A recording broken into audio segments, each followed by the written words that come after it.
The New Zealand mosque attack was one of the most horrendous atrocities in modern history, and the sick ideology behind it cannot be condemned enough. I encourage everyone to donate to the victims' families via the link below. But what was also disgusting was the regressive left's rush to exploit the tragedy to demonize people who had nothing whatsoever to do with the attack. Literally doing exactly what the terrorist wanted them to do, as he outlined in his own manifesto. They used the attack to create more division and hatred in society, to pour gasoline on the culture war. They're making lists of people who they openly demand be, quote, removed from society, like some kind of Maoist or fascist purge. Left-wing journalists calling for every 4chan member to be treated as a terrorist, which is like saying that everyone who attended the same mosque as the Manchester suicide bomber should be treated as a terrorist. No, that's fascistic and authoritarian. Newspapers like the Daily Record asserting that the terrorist received, quote,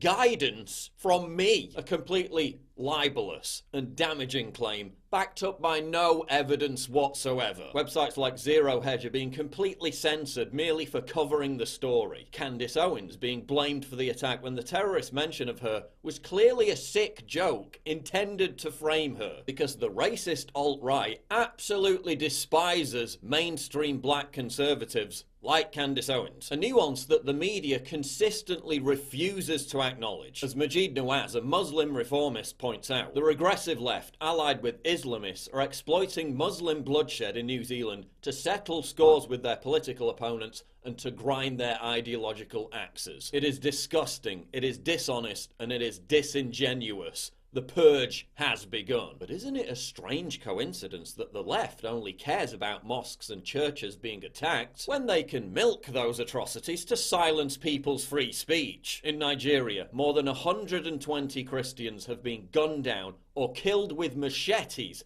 over the past 3 weeks by Islamic jihadists. Where's the outrage from the same leftists who rushed to exploit the Christchurch massacre? Where's the media coverage? There's barely been any. The New York Times, Washington Post, Chicago Tribune, LA Times, none of them even mentioned it. CNN didn't even report on it. 12 entire Christian villages in central Nigeria were wiped out last June. Over 200 dead. No one cared. Islamic extremists bombed a Roman Catholic cathedral on the Philippine island of Jolo, killing 20 people and injuring dozens of others. No one cared. Christians worldwide are the most persecuted, killed, and ethnically cleansed religious group on the planet.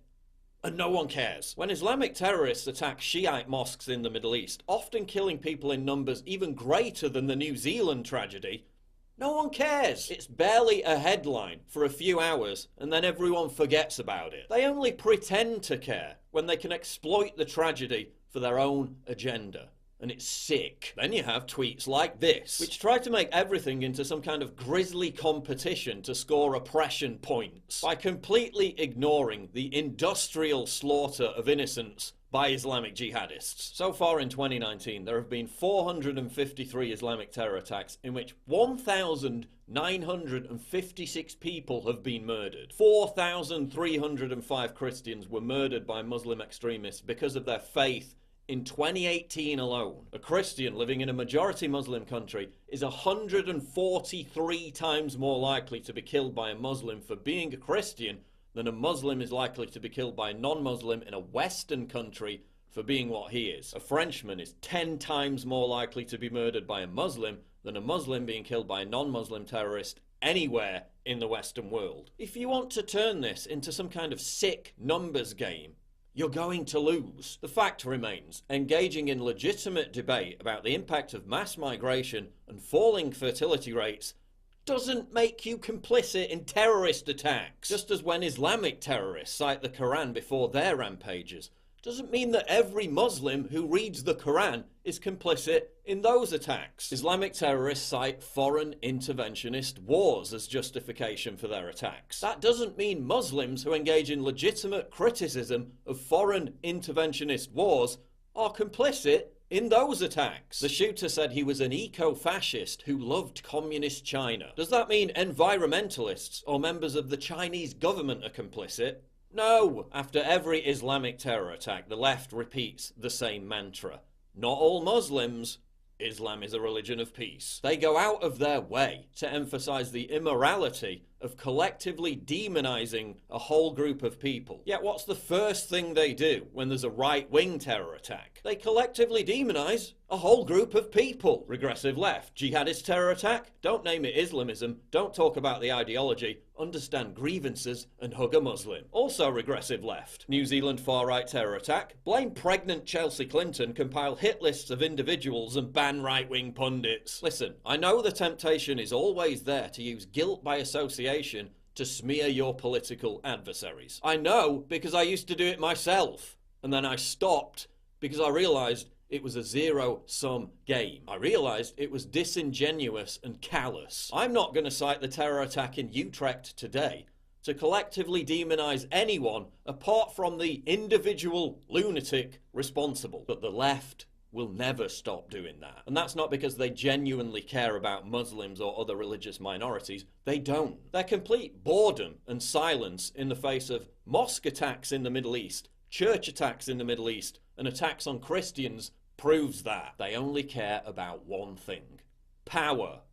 Obtaining power by silencing their enemies. And while claiming they have the moral high ground, that's exactly what they'll continue to do. You don't have the moral high ground. And how dare the media blame people like me, the same media that lobbied for disastrous interventions in Iraq, Libya, Syria, that cost hundreds of thousands of innocent Muslim lives. Interventions that caused the international migrant crisis. Interventions that I opposed in defense of Muslims living in those countries at every turn. Right-wing terrorism is disgusting. Islamic terrorism is disgusting.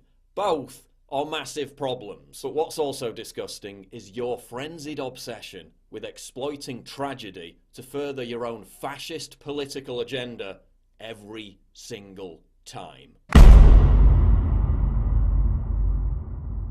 Please click the big red button to subscribe. It really helps me when you do that, and click the bell to allow notifications so you never miss a new video.